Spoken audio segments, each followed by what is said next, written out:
Hey everyone, and welcome back to another video. And in this video, I'm going to show you how to fix an error occurred while fetching the destination folder on your Google Drive app. Now, this video is going to be particularly useful for individuals. Let's say that you're trying to upload directly onto your Google Drive from your iPhone using the Google Drive app. How do you actually go ahead and fix this error? Now, this video is going to be short, sweet, and simple, guys. There's not going to be a lot of steps involved. So it's rather simple.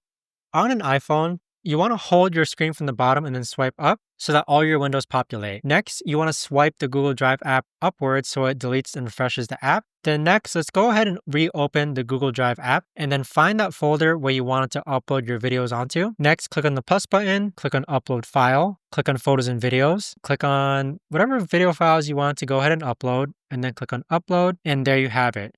But that right there, guys, is the best and easiest way that I know of to go ahead and actually fix that error. If you guys know of a better or easier way to actually do this, let me know in the comments down below. I would love to know. I run into that error every now and then, and it just helps to refresh the Google Drive app in order to fix it. But thanks so much for watching, everyone.